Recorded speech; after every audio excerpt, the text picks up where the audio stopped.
Real Virginia is produced by the Virginia Farm Bureau. Farming, it's all good. Visit our website at vafarmbureau.org.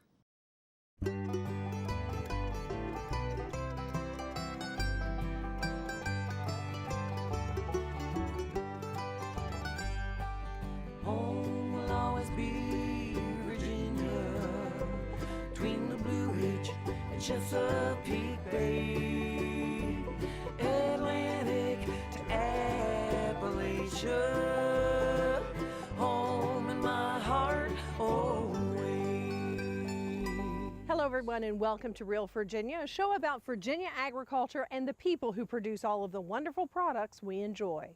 Governor Terry McAuliffe visited the Shenandoah Valley last month to promote a new environmental program for farmers. Whether it's the last summer squash of the season or the first winter squash of the fall, we have a great recipe from the heart of the home. And this year's National FFA President hails from Virginia, the state where the future farmers of America got its start. Welcome back, everyone. We're here in front of the Monacan Soil and Water Conservation District Office in Central Virginia, and this is just one of the locations where many farmers will be coming to start their resource management plans. Virginia is the first state in the Chesapeake Bay watershed to develop resource management plans for farmers. The goal is to get both credit for conservation efforts of the past and to encourage all producers to plan to make more improvements in the next few years. Resource management plans are voluntary under the new program, and farmers can record their current stream buffers, nutrient management programs, and other soil conservation practices into their new plans. State-certified planners will work with producers at the local level to create the plans. Governor Terry McAuliffe met with farmers in August to promote the new program. We have just rolled this program out. It just started on July 1st. So doing events like this, I think, is so important in order to get the awareness out there. But you know, the no-till farming, to make sure you're putting the buffer zones up, putting the fencing so that the herds don't go into the streams. This is all practical common sense. But at the end of the day, it actually will increase the value for agriculture, increase for the farmer. It's make it more profitable all the way around. They'll better use of fertilizer. So common sense, they'll make more money. It protects the environment. It protects the farm for generations to come. Once a resource management plan is approved and fully implemented, producers are assured they will meet all state nutrient and sediment water quality regulations for the next 9 years, giving them peace of mind in this ever-changing farm economy. McAuliffe believes this plan will have a trickle-down effect on more than just the agriculture industry. We have to make sure we're protecting our farms for the future. Agriculture is a $55 billion a year business in the Commonwealth, 300,000 jobs, and if we don't take the necessary steps, that business won't be here 10, 15, 20, 30 years from today. So I think sustainability, most importantly, of our farms. Number two, it's important for our environment, it's important for our bay, it's important for our rivers, in order to continue with tourism, which is our second biggest industry. The Resource Management Plan program was developed with the support of the Virginia Farm Bureau Federation and other organizations in the state's farm community. Scott Sink, the Farm Bureau's vice president, believes an RMP will help farmers better protect the environment and save money. It's important because, one, it helps showcase what we as producers are doing to help the environment, to help the state of Virginia. It's important because it's voluntary, so it allows producers to have flexibility in terms of what they're doing and use the different tools that are available in managing their enterprise. It has been significant in terms of how producers have been implementing no-till, how they have been fencing cattle out of waterways, things they've been doing in terms of fertilizer management. All of those have definitely helped the environment and have helped clean up our waterways. Cattleman Steve Hopkins of Louisa County likes RMPs because they'll give farmers the credit they deserve for past conservation efforts. A lot of producers have done a lot of things before call share or even with call share, and this is a way that they can verify what they've done. We encourage all cattlemen, beef cattlemen, dairymen, to look at the options that are out there and then find the options that work well on their farm and verify them and implement those, and the resource management plans is certainly one of them that they can use. A total of $160,000 in Virginia agriculture cost share funding is available to farmers statewide to help defray the costs of developing an RMP. Further details on the program are available from local soil and water conservation district offices or at the Virginia Department of Conservation and Recreation website at dcr.virginia.gov. Reporting in Shenandoah County, I'm Norm Hyde. There's no question Shenandoah County is chicken country, as broiler chicken houses are scattered across the landscape. But there are also plenty of turkey houses, beef cattle, and dairy farms in this beautiful mountain locality. Sheep and goats are also raised here. Crops include corn, soybeans, wheat, and small grains. There are several small fresh vegetable operations, along with some horse farms and a few Christmas tree farms. There's even some hog operations.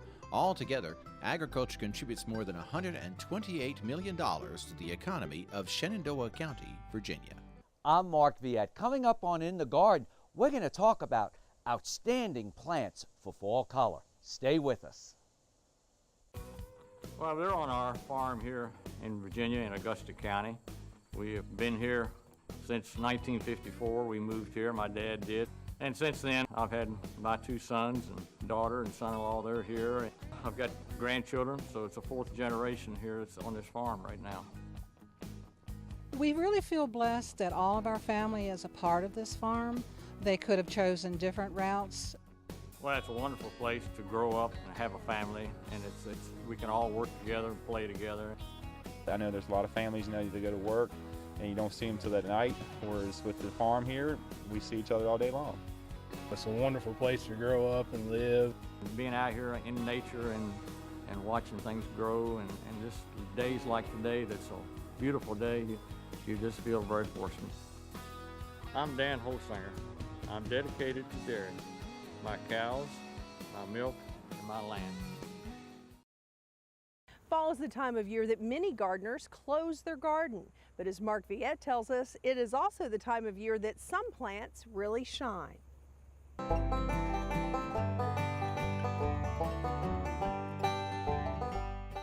There are some outstanding plants you can use in a garden for fall color. Of course, behind me I have crepe myrtle in bloom.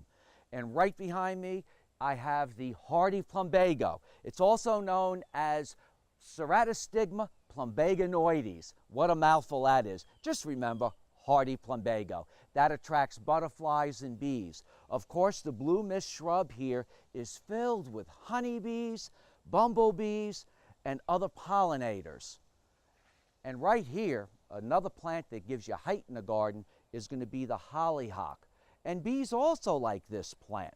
One of my favorites, you need to plant this all throughout your garden, would be the butterfly bushes. There's whites, there's pinks, there's purples, a whole array of colors that you can use. And of course, right here I see the sphinx moth on this. And my favorite plant, I've learned to love this plant because it's beautiful, it blooms all summer.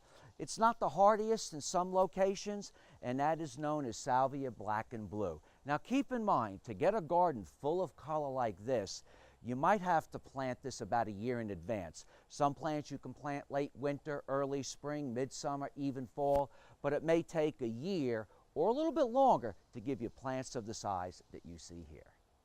The Japanese windflower, also known as the fall blooming anemone, is a great plant to incorporate in the garden for late summer and fall bloom. This is the pure white form, which is known as Honorine Hobert. And if you live in some of the warmer areas, let's say Richmond or Virginia Beach area, you'll probably want to plant this around some shade. And here we have them with some protection from the sun.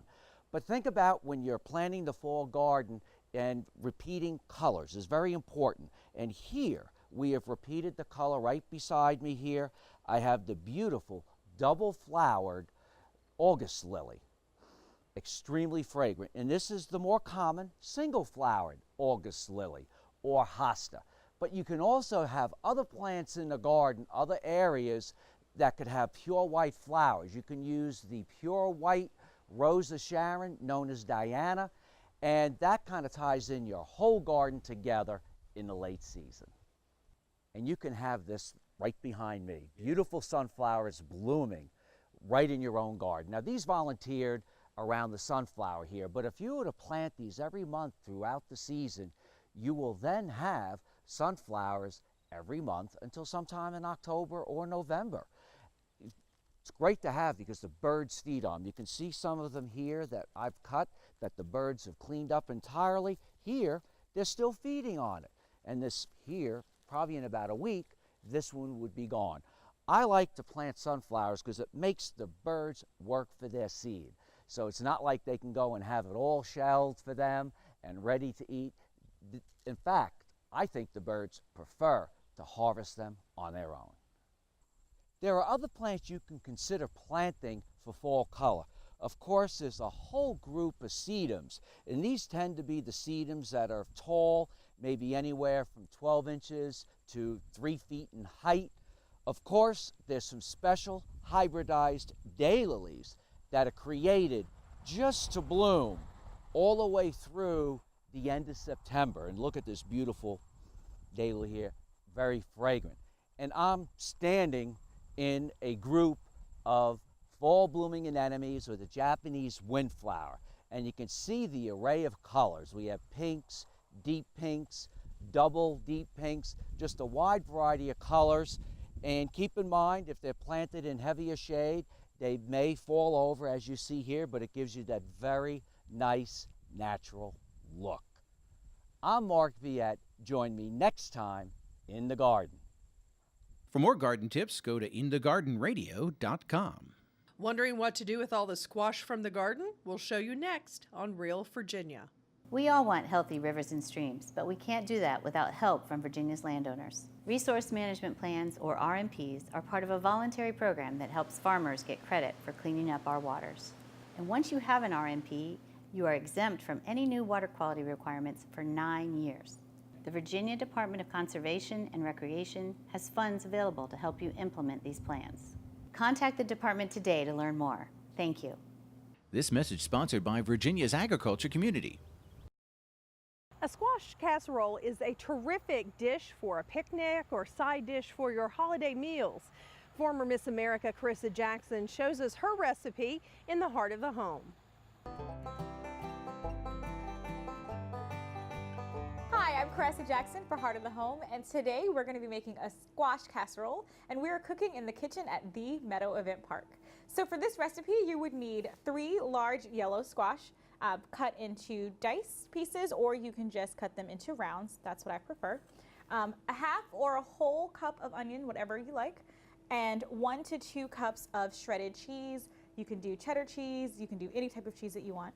We need 1/2 cup of sour cream and then 1/4 cup of garlic powder. You can also salt and pepper to taste. So the first thing that we will do with this recipe is put a little bit of veggie oil in a skillet, and we are going to start to saute our squash a little bit just until they're tender.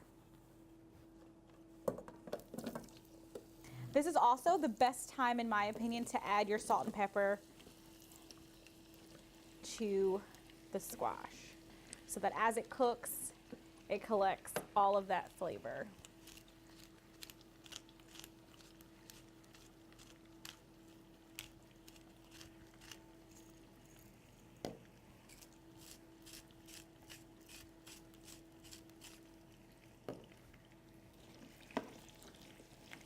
This will take about 5 or so minutes to cook down. So meanwhile, we're going to brown our onions in another pan. We are going to use about 3 pieces of butter, 3 to 4. It's around the holiday season, so you can afford 4. Why not?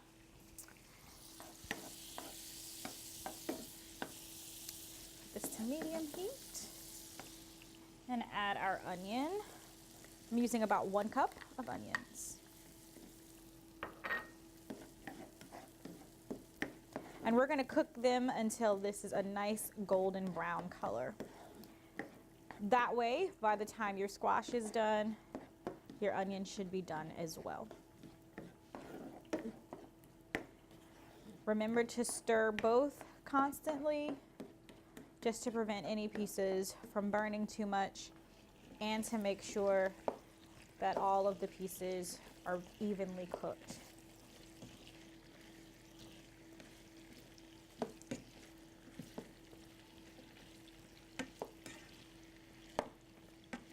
One of the great things about squash is that you can find it all throughout the year in different forms. Right now I am using a summer squash that tends to last pretty long, but you can use butternut squash as the winter progresses, and the recipe will still be great. At this point, we're going to add our garlic to our squash. And you can go ahead and turn it off, as well as turn off your onions. Has a great aroma, the garlic and the squash. And then we're going to start to add the squash to our casserole dish.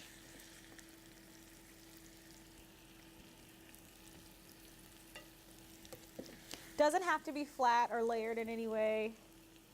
Just lay it on in there.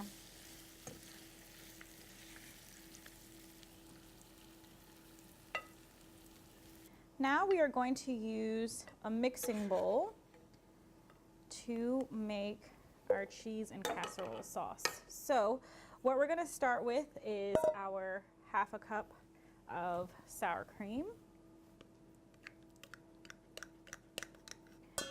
And we're going to add a few onions at a time because you want to prevent your sour cream from curdling due to how hot the onions are. So just a little bit at a time. And mix.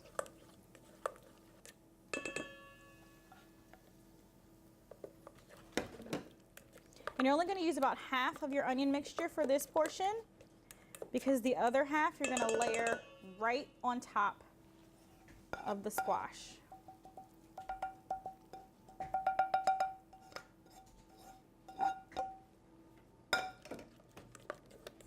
And then we are just going to first add a little bit of our shredded cheese.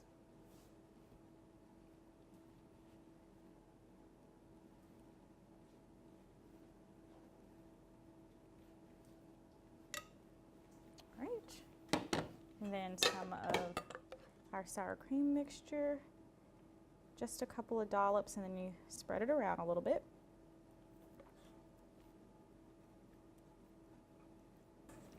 And you want the majority of this to be in the center of the dish because as the cheese starts to melt, all of the sour cream is going to melt into the squash and all throughout the dish. Now we're going to add a little bit more of our shredded cheese.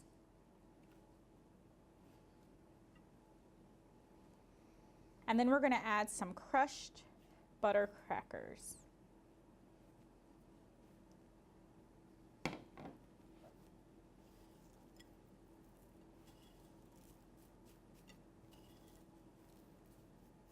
And then we are going to place it in the oven for about 20 to 30 minutes or until the crackers and the cheese have melded together and makes a nice golden brown color. We've now taken our squash casserole out of the oven and we've let it cool for about 10 minutes, so now it's time to slice and serve.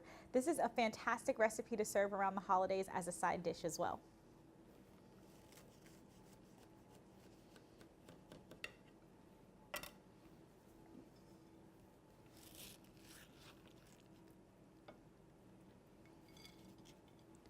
We'll cut just a little bit more.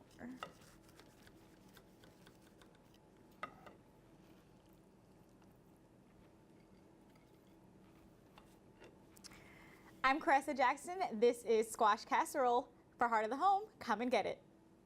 Recipes from the Heart of the Home can be found on the Virginia Farm Bureau website at vafarmbureau.org. While it's not a major crop in the Old Dominion, both summer and winter squash are staples at farmers markets all across Virginia. Most squash is raised here for fresh market sales, although there are 5 farms that raise squash for processing. And it's growing in popularity. In 2012, there were 243 summer squash operations compared to 213 just 5 years earlier. The number of winter squash farms also has increased.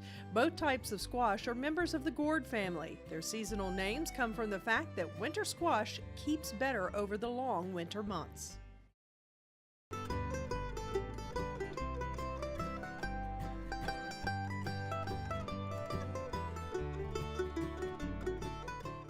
The Future Farmers of America was founded at Virginia Tech in the 1920s, but it's been 35 years since a Virginia youth has led the organization.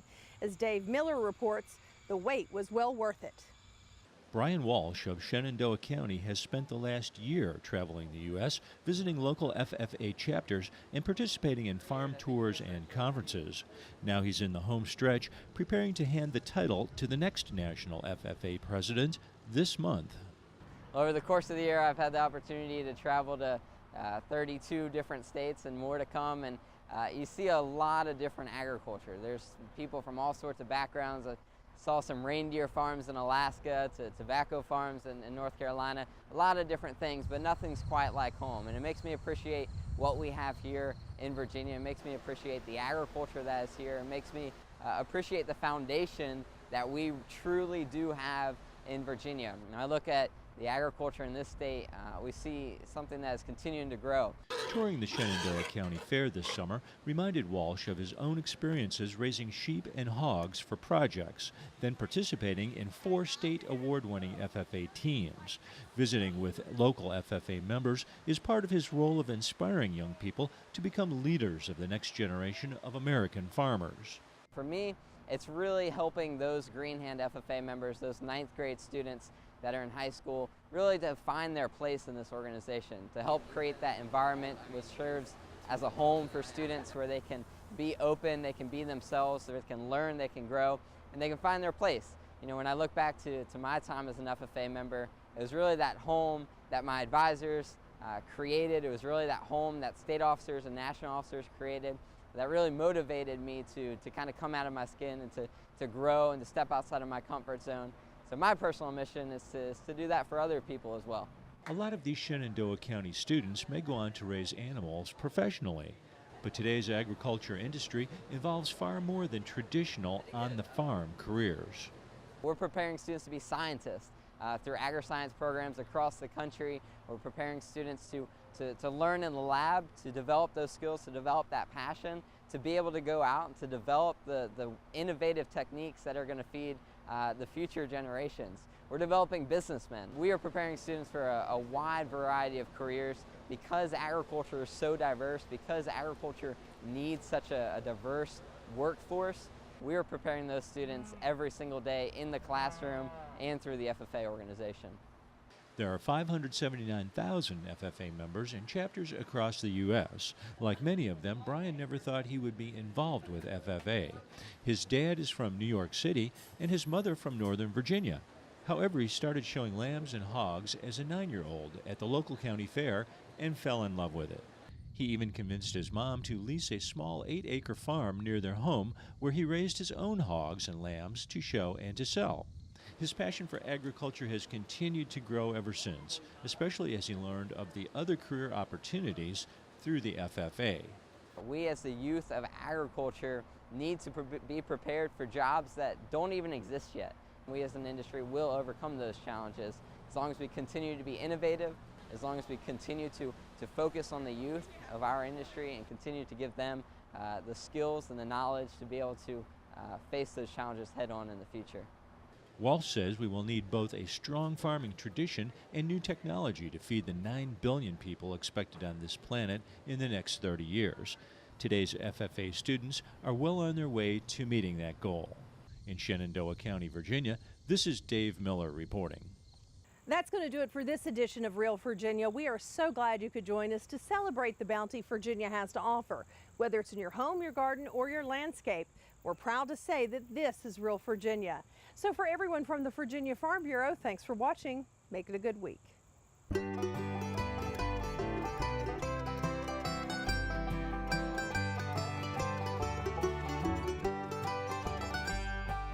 Home will always be Virginia, between the Blue Ridge and Chesapeake Bay.